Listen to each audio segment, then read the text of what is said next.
रूपेण संस्थिता नमस्तस्यै नमस्तस्यै नमस्तस्यै नमो या देवी सर्वभूतेषु शक्ति रूपेण संस्थिता नमस्तस्यै नमस्तस्यै नमस्तस्यै नमो नमो या देवी सर्वभूतेषु लज्जा रूपेण संस्थिता नमस्तस्यै नमस्तस्यै नमस्तस्यै नमो नमो या देवी सर्वभूतेषु महालक्ष्मी रूपेण संस्थिता नमस्तस्यै नमस्तस्यै नमस्तस्यै नमो नमो ओम सर्वमंगल मंगल्ये शिवे सर्वार्थ साधिके शरण्ये त्र्यंबके गौरी नारायण नमस्तुते सृष्टि स्थिति विनाशानं शक्ति भूते सनातनी गुणश्रयी गुणमयी नारायणी नमस्तुते शरणागत दीनार्थ परित्राण परायणे सर्वस्वार्थी हरे देवी नारायणी नमस्तुते।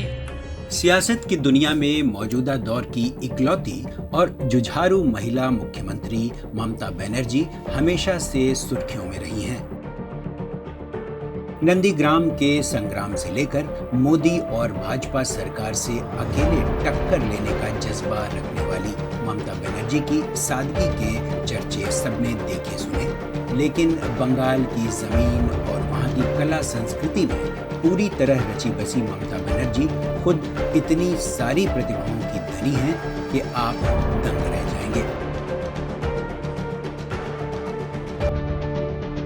वो एक बेहतरीन पेंटर हैं।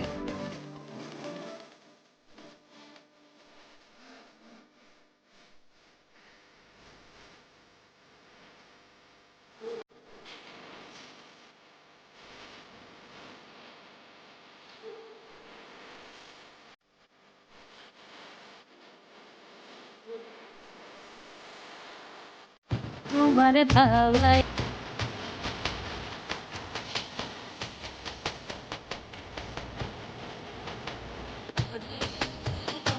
माधुर्य हवाए हवा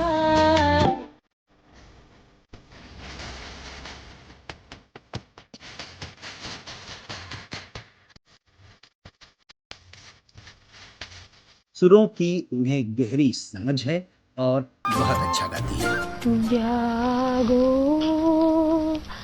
तुम्हें जागो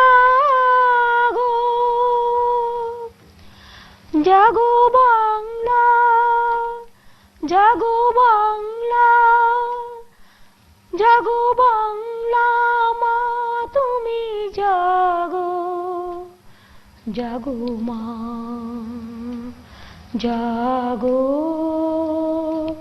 तुम्हें जागो।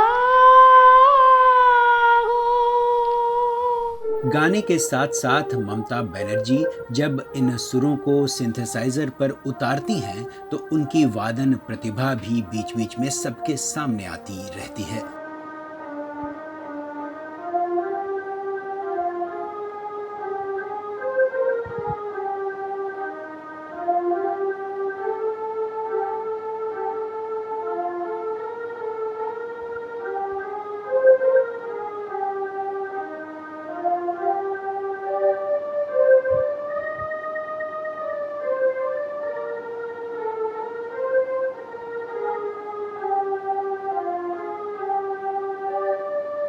साहित्य में उनकी गहरी दिलचस्पी है और उनकी कविताएं कई मौकों पर उनकी अभिव्यक्ति का एक अहम जरिया होती हैं।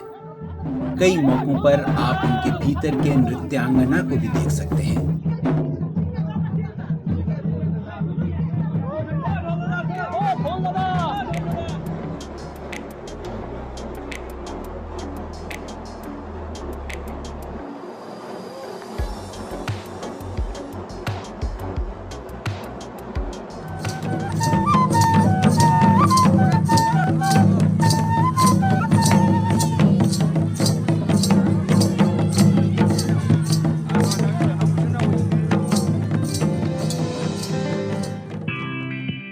खाना पकाना और किचन में काम करना भी उनका एक शगल है।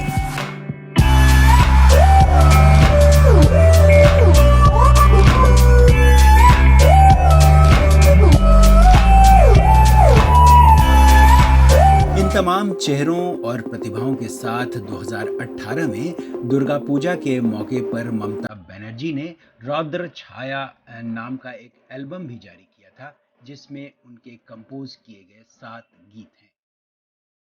हालांकि उनके व्यक्तित्व के इन पहलुओं को लेकर सियासत भी खूब होती रही है, लेकिन ममता ने अपनी रचनात्मकता बरकरार रखी है।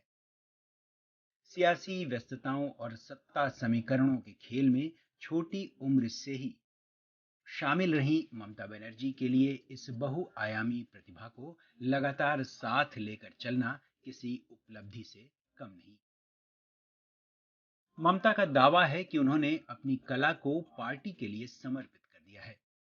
उनकी पेंटिंग प्रदर्शनियों से जितनी भी राशि मिलती है वो उसे या तो पार्टी फंड में देती हैं, चुनाव में अपने उम्मीदवारों के लिए पार्टी की तरफ से खर्च करती हैं या सामाजिक कार्यों में लगाती हैं। उनकी पेंटिंग्स की नीलामी से आए करोड़ों रुपए पर तमाम विपक्षी पार्टियां गंभीर सवाल उठाती रही हैं। आरोप यहां तक लगे हैं कि उनकी पेंटिंग कुछ ऐसे असरदार लोगों ने करोड़ों रुपए में खरीदी है जिन पर सत्ता की मदद से बड़े बड़े घोटाले के आरोप हैं। यह तो सियासी जंग है, चलती रहती है। कांग्रेस से अलग होकर जब ममता बनर्जी 1997 में तृणमूल कांग्रेस पार्टी बना रही थी, तभी उसका चुनाव निशान भी उन्होंने खुद से ही बनाने को सोचा। यानी अभी जो आप तृणमूल कांग्रेस का झंडा देखते हैं, चुनाव चिन्ह देखते हैं, वो ममता बनर्जी की खुद की बनाई हुई है। यानी जो जोड़ा फूल आपको नजर आता है वो ममता बनर्जी ने खुद तैयार किया है। यहीं से उनके भीतर का कलाकार जाग गया और उसके बाद से वह लगातार पेंटिंग्स बनाती रहीं। 2005 में उन्होंने पहली बार अपनी पेंटिंग्स की प्रदर्शनी लगाई और इनसे 4 लाख रुपए जमा किए, जिसे पार्टी फंड में चुनाव लड़ने के लिए इस्तेमाल किया गया। 2006 के विधानसभा चुनाव में तृणमूल ने तब 29 सीटें जीती थी। 2007 में ममता की दूसरी कला प्रदर्शनी कोलकाता के इंडियन म्यूजियम में लगी और इससे कमाए गए करीब 14 लाख रुपए नंदीग्राम में मारे गए लोगों के परिवारों की मदद के लिए दिए गए। सब जानते हैं कि ममता बनर्जी ने नंदीग्राम की जमीन अधिग्रहण के खिलाफ तत्कालीन सीपीएम सरकार के खिलाफ जबरदस्त धरना दिया था और आखिरकार सरकार को झुकना पड़ा। 2011 में ममता बनर्जी की प्रदर्शनी का थीम था एक दिन में 25 घंटे। इसमें उनकी 95 पेंटिंग्स लगाई गई, जिनकी कीमत 2 लाख रुपए से 1 करोड़ रखी गई और इससे करीब 4 करोड़ रुपए जमा हुए, जिसे पार्टी फंड में जमा करा दिया गया। 2012 में ममता बनर्जी की एक पेंटिंग को न्यूयॉर्क के सुंदरम टैगोर आर्ट गैलरी में $3000 में दिया गया और यह राशि चिल्ड्रंस होप इंडिया नाम की संस्था को दिया गया।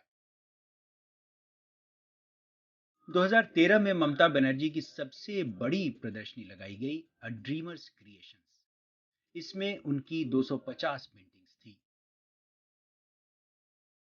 और इससे जमा हुई राशि में से करीब 1 करोड़ रुपए मुख्यमंत्री और राज्यपाल सहायता कोष में जमा कराए गए।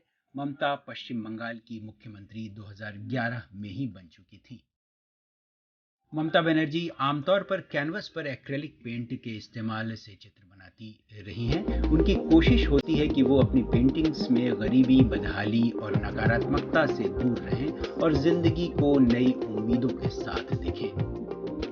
उन्होंने प्रकृति के तमाम रंगों को, फूलों को, परंपराओं और लोक कथाओं के पात्रों के साथ हिंदू दर्शन और बंगाल की समृद्ध लोक शैलियों को कैनवस पर उतारा है। नवंबर 2017 में जब राष्ट्रपति रामनाथ कोविंद कोलकाता आए तो ममता बनर्जी ने उन्हें अपनी पेंटिंग भेंट की। कोविंद ने उनकी पेंटिंग की बेहद तारीफ करते हुए उसे अपने दिल के करीब बताया था और अब ममता की वही पेंटिंग राष्ट्रपति भवन की दीवारों की शोभा बढ़ा रही है।